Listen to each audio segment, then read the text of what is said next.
తిరుమలలో భక్తుల రద్దీ కొనసాగుతోంది. శ్రీవారి సర్వదర్శనం కోసం భక్తులు పెద్ద ఎత్తున వేచి చూస్తున్నారు.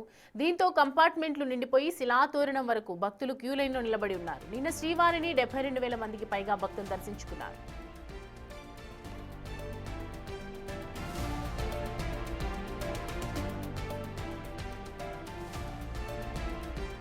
తిరుమల మొత్తం భక్తులతో నిండిపోయింది. 3 రోజుల నుంచి భక్తుల రద్దీ తీవ్రమైన నేపథ్యంలో టీటీడీ ముందు జాగ్రత్తగా దివ్య దర్శనం టోకెన్స్ ను తిరుపతిలోని భూదేవి కాంప్లెక్స్ తో పాటు శ్రీనివాసం, విష్ణు నివాసంలో ఉదయం నుంచి పంపిణీ చేస్తోంది. మరోవైపు ఈ రద్దీ మరో రెండు రోజుల పాటు కొనసాగనుంది.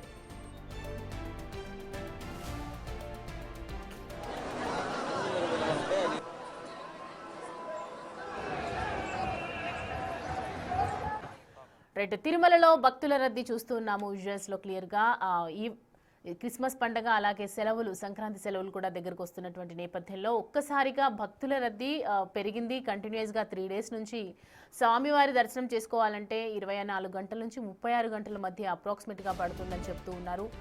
సర్వదర్శనం కోసం భక్తులు పెద్ద ఎత్తున వేచి చూస్తున్నారు. ఎంత మేర క్యూ లైన్ ఉందో మనకి క్లియర్ గా తెలుస్తోంది. దీంతో కంపార్ట్మెంట్లన్నీ ఒక్కసారిగా నిండిపోయి ఇటు శిలాతోరణం వరకు భక్తులందరూ క్యూ లైన్లో నిలబడి ఉంటూనే ఉన్నారు. నిన్న శ్రీవారిని 72,000 మందికి పైగా దర్శించుకున్నారు. అంటే భక్తులు ఎంతమంది అక్కడికి వెళ్తున్నారో ఈ పండగ సమయంలో మనం అర్థం చేసుకోవచ్చు. సెలవులు కావడంతో ప్రతి ఒక్కరు కూడా స్వామివారిని దర్శించుకోవడానికి ఎంతో ఆసక్తి చూపిస్తూ ఉన్నారు. దీనికి సంబంధించి పూర్తి డీటెయిల్స్ అయితే తెలుసుకుందాం. మా ప్రతినిధి దామోదర్ మనకి అందుబాటులో ఉన్నారు. దామోదర్, ప్రస్తుతం ఏ విధంగా ఉంది తిరుమలలో? నిన్న ఎంతమంది వచ్చారు, ఇవాళ ఎంతమంది వచ్చే అవకాశాలు ఉన్నాయి, ఇంకా ఎన్ని రోజులు భక్తుల రద్దీ పెరుగుతుంది? డీటెయిల్స్ ఏంటి? తిరుమల శ్రీవారి దర్శనానికి వరుస సెలవుల నేపథ్యంలోనూ ఏడాది ముగింపు సందర్భంగా పెద్ద సంఖ్యలో భక్తులు వస్తున్న పరిస్థితి మనం చూడవచ్చు. ప్రస్తుతం తిరుపతిలోని అలిపిరి చెక్పోస్ట్ వద్ద ఉన్నాము. అలిపిరి చెక్పోస్ట్ వద్ద సుమారు 1 కిలోమీటర్ మేర వాహనాలు బారులు తీరిన పరిస్థితి. ముఖ్యంగా ఏదైతే ఈ పరిస్థితి గత 3 రోజుల నుంచి కొనసాగుతుంది. ప్రతిరోజు మామూలుగా 9,000 వాహనాలు తిరుపతి నుంచి తిరుమలకు వెళ్తాయి. కానీ గత 3 రోజులుగా అది రికార్డు స్థాయిలో 12,000 నుంచి ప్రారంభమై 10,000 వరకు కొనసాగుతుంది. అంటే ఏ విధంగా భక్తుల రద్దీ పెరిగిందో మనకు అర్థమవుతుంది. ముఖ్యంగా దేశంలోని వివిధ ప్రాంతాల నుంచి భక్తులు పెద్ద సంఖ్యలో స్వామివారి దర్శనానికి వస్తున్నారో, దీంతోపాటు ఏదైతే తిరుపతిలో 15,000 స్లాట్ టోకన్స్ ఇస్తారో, అదేవిధంగా ఒక 5,000 శ్రీవారి మెట్టు మార్గం నుండి స్వామివారి దర్శనానికి వెళ్ళే భక్తులకు, నడిచి వెళ్ళే భక్తులకు స్లాట్ టోకన్స్, మొత్తం 20,000 స్లాట్ టోకన్స్ వివిధ రూపాల్లో ఇస్తున్నారు. అయితే ఈరోజు తెల్లవారుజామున అయితే కేవలం 3 గంటలకే ప్రారంభించారు. ఇప్పటికే స్లాట్ టోకన్స్ పూర్తి అయినాయి. భక్తులు అటు నడక మార్గంలో పెద్ద సంఖ్యలో వెళ్తున్న పరిస్థితి కూడా కనిపిస్తుంది. దీంతోపాటు ఈరోజు మాత్రమే స్లాట్ టోకన్స్ ఇవ్వనున్నారు. రేపటి నుంచి వీటిని పూర్తిగా ఆపివేస్తున్న పరిస్థితి. ఎందుకంటే వైకుంఠ ఏకాదశి, ద్వాదశి, త్రయోదశి 3 రోజుల పాటు 30, 31, 1వ తేదీ జనవరి 1వ తేదీకి సంబంధించి పూర్తి స్థాయిలో ఇప్పటికే ఆన్లైన్ డిప్ ద్వారా దర్శనాలకు సంబంధించిన టోకన్లు 187,000 టోకన్లను లక్కీ డిప్ ద్వారా మంజూరు చేసిన నేపథ్యంలో ఇక సర్వదర్శనానికి సంబంధించి 3,000 ఏదైతే ఈ 3 రోజుల పాటు ఎలాంటి సర్వదర్శనాలు ఉండవు, కేవలం స్లాట్ దర్శనాలే ఉండడం వల్ల పూర్తి స్థాయిలో ఇక 3 రోజుల పాటు స్లాట్ ఆపివేస్తున్నామంటూ కూడా అధికారులు చెప్పారు. కేవలం 2వ తేదీ స్లాట్ మరోసారి తిరిగి ప్రారంభం కానున్న నేపథ్యం. ఈ నేపథ్యంలో భక్తులు ముందుగానే స్వామివారిని దర్శించుకోవడానికి ఏర్పాట్లు చేసుకుంటున్న పరిస్థితి. అయితే ముఖ్యంగా ఇటు అలిపిరి చెక్పోస్ట్ వద్ద వాహనాల తనిఖీ చాలా ఆలస్యంగా జరుగుతుండడంతో వాహనాలు బారులు తీరిన పరిస్థితి. ప్రతి వాహనం నుంచి 15 నుంచి 20 నిమిషాల పాటు తనిఖీలు చేస్తున్న నేపథ్యము, సిబ్బంది తక్కువగా ఉండడం వల్ల ఈ పరిస్థితి తలెత్తిందని అంటున్నారు. టీటీడీ ఉన్నతాధికారులు ఈ విషయంలో చర్యలు తీసుకోవాలని కోరుతున్నారు. ముఖ్యంగా ఏదైతే 3 రోజుల క్రితం ఇటు శ్రీవారి ఏదైతే భూదేవి కాంప్లెక్స్ వద్ద జరిగిన తోపులాట ఘటన తర్వాత పోలీసులు, అటు టీటీడీ సెక్యూరిటీ అధికారులు కూడా అలర్ట్ అయ్యారు. ఈ అలర్ట్ అయిన నేపథ్యంలో ఎక్కడికెక్కడ పూర్తి స్థాయిలో బందోబస్తు తో పాటు పూర్తిగా అలర్ట్ అయిన పరిస్థితి. వాహనాలను ఇటు ఎక్కడికెక్కడ క్యూ లైన్లో ఉండకుండా, గుంపులో ఉండకుండా క్యూ లైన్లో పంపుతున్న పరిస్థితి. ప్రస్తుతం తిరుమలలో పరిస్థితి, నిన్న 72,000 మంది స్వామివారిని భక్తులు దర్శించుకోగా ప్రస్తుతం క్యూ లైన్ శిలాతోరణం వరకు ఉంది. ఏకంగా 26 నుంచి 30 గంటలు పట్టే అవకాశం ఉందని కూడా అధికారులు చెప్తున్న పరిస్థితి కనిపిస్తుంది. దీంతోపాటు ఇటు వాహనాల్లో వెళ్ళేవారి భక్తులు కూడా చాలామంది ఇటు నేరుగా వెళ్ళి ఇటు సర్వదర్శనం క్యూ లైన్లో వెళ్తున్నారు. ఇప్పటికే 3 రోజుల పాటు స్వామివారి దర్శనానికి సంబంధించి శ్రీవాణి టికెట్లను పూర్తిగా రద్దు చేశారు. దీనివల్ల గంట సమయం అదనంగా కలిసి వచ్చే అవకాశం ఉంది. ఇటు స్వామివారి దర్శనానికి వెళ్ళే భక్తుల పట్ల ఎప్పటికప్పుడు వారికి అన్నప్రసాదాలను పంపిణీ చేస్తున్నారు. ప్రతి గంటకు వారికి ఆహార పదార్థాలతో పాటు అన్న పానీయాలను పంపిణీ చేస్తున్న పరిస్థితి కూడా కనిపిస్తుంది. అదేవిధంగా నిరంతరము ఉన్నతాధికారులు క్యూ లైన్ల పర్యవేక్షణ కొనసాగిస్తున్నారు. అటు అదనపు ఈఓ వెంకయ్య చౌదరి, ఈఓస్ ఏదైతే అనిల్ కుమార్ సింఘాల్తో పాటు ఇటు సివిఎండ్ఎస్ఓతో పాటు వీజీఓలు నిరంతరము గంటకు అటు వాహన ఏదైతే క్యూ లైన్ల పరిస్థితిని తనిఖీ చేస్తూ ఎప్పటికప్పుడు పరిస్థితిని సమీక్షించుకుంటున్న పరిస్థితి కనిపిస్తుంది. గతంలో జరిగిన సంఘటనలను దృష్టిలో ఉంచుకొని ఇలా పూర్తి స్థాయిలో ఎలాంటి ఇబ్బందులు తలెత్తకుండా చర్యలు తీసుకుంటున్నామని అధికారులు చెప్తున్నప్పటికీ భక్తులు మాత్రం ఏదైతే వైకుంఠ ఏకాదశి, ద్వాదశి, అదేవిధంగా త్రయోదశి సందర్భంగా 3 రోజులు ముఖ్యమైనవిగా భావించే రోజు సర్వదర్శనాలకు ఇవ్వకుండా కేవలం ఆన్లైన్ లక్కీ డిప్ ద్వారా అవకాశం కల్పించారన్న విషయం మీద కొంత నిరాశగా ఉన్నారని చెప్పవచ్చు. ఏదైతే గతంలో కొంత ఇలాంటి టికెట్స్ ఇచ్చినప్పటికీ క్యూ లైన్లో భక్తులను వదిలేవారు. వారు 24 గంటల పాటు కానీ 36 గంటల పాటు క్యూ లైన్లో ఉండి వైకుంఠ ఏకాదశి నాడు కానీ ద్వాదశి నాడు కానీ స్వామివారిని దర్శించుకొని వైకుంఠ ఉత్తర ద్వారం ద్వారా బయటకు వచ్చేవారు. ఇది కొంతవరకు సంతృప్తిగా ఉండేది. దీంతోపాటు ఏదైతే ఇటు గోవింద మాలలు ధరించిన భక్తులు పెద్ద సంఖ్యలో తిరుమలకు వస్తారు. వారికి కూడా దర్శనం కలిగించే అవకాశం లేదు. ఇప్పటికే ఆల్రెడీ స్లాట్ టోకన్స్ పూర్తిగా బుక్ అయినందువల్ల వారి పరిస్థితి కూడా కొంత ఇబ్బందికరంగా ఉండే అవకాశం ఉంది. గోవింద మాలలు ధరించిన భక్తులు తమిళనాడు నుంచి పెద్ద సంఖ్యలో వస్తారు. భక్తులు వైకుంఠ ఏకాదశికి వచ్చే 100% భక్తుల్లో 40 నుంచి 50% భక్తులు ఇటు తమిళనాడులోనే సుదూర ప్రాంతాల నుంచి కాలినడకన మాల ధరించి వస్తుంటారు.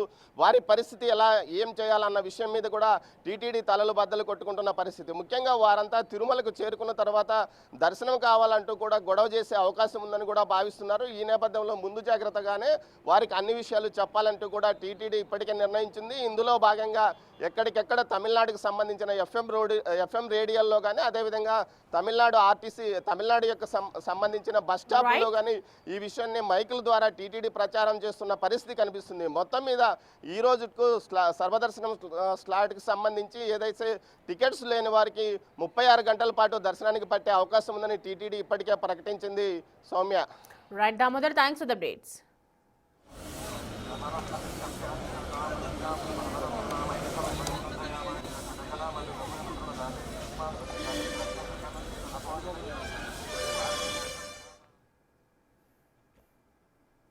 తిరుమల శ్రీవారి ఆలయంలో ఈ నెల 30 నుంచి జనవరి 8వ తేదీ వరకు వైకుంఠ ద్వార దర్శనాలకు జరగనున్నాయి. 10 రోజుల పాటు సామాన్య భక్తులకు స్వామి దర్శనం కల్పించడమే లక్ష్యంగా టీటీడీ పూర్తి స్థాయిలో ఏర్పాట్లు చేస్తోంది. వేద పండితులు పురాణాల ప్రస్తావన మేరకు ఈ 10 రోజులు పవిత్రమైనవే. వాటిలో ఏ రోజు స్వామివారిని దర్శించుకున్నా ఒకే రకమైన ప్రతిఫలం లభిస్తుందని టీటీడీ ఈవో అనిల్ కుమార్ సింఘాల్ తెలిపారు.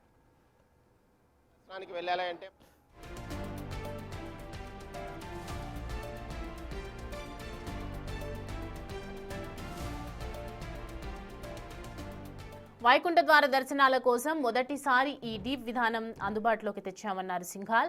మొదటి 3 రోజులకు గాను దేశవ్యాప్తంగా 1,89,000 మందికి పూర్తి పారదర్శక విధానంలో టోకెన్లు జారీ చేశామన్నారు. టోకెన్లు పొందిన వారు నిర్దేశిత సమయంలోపు తిరుమలకు చేరుకుంటే 2 గంటల్లోనే శ్రీవారి దర్శనం చేయిస్తామన్నారు. అయితే ఈ మేరకు 3 ప్రవేశ మార్గాలు సిద్ధం చేశామని తెలిపారు సింఘాల్. కేటాయించిన సమయానికి వచ్చే భక్తులను క్యూ లైన్ కు దగ్గరగా ఉన్న ప్రవేశ మార్గంలో పంపుతామని తెలిపారు. సమయానికంటే ముందుగా వచ్చేవారిని మరో 2 ప్రవేశ మార్గాల గుండా క్యూ లైన్ కి తీసుకుని వారికి కేటాయించిన సమయంలోనే దర్శనానికి పంపే ఏర్పాట్లు చేస్తున్నామని తెలిపారు. ఏకాదశికి ముందు 29వ తేదీన పరిమిత సంఖ్యలో టికెట్లు జారీ చేసి వారికి అదే రోజు దర్శనాలు ముగిసేలా చూస్తామన్నారు సింఘాల్.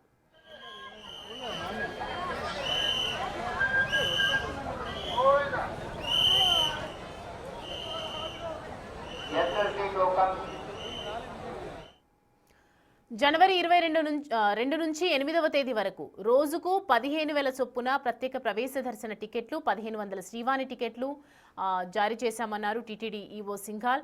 మరో 3,60,000 మంది సర్వదర్శనానికి ఏర్పాట్లు పూర్తి చేశామన్నారు. ప్రతి 2 గంటలకు ఒకసారి రద్దీపై ఏఐ ఇంటిగ్రేటెడ్ కమాండ్ కంట్రోల్ కేంద్రం ద్వారా ఖచ్చితమైన సమాచారం వెల్లడిస్తామని తెలిపారు. దీంతో సర్వదర్శన భక్తులు రద్దీ తక్కువ ఉన్న సమయంలో శ్రీవారిని దర్శించుకునేందుకు రావచ్చని తెలిపారు. వృద్ధులు, చిన్నపిల్లలు ఉన్న కుటుంబ సభ్యులు ఇబ్బంది పడకుండా ఉంటారని అన్నారు.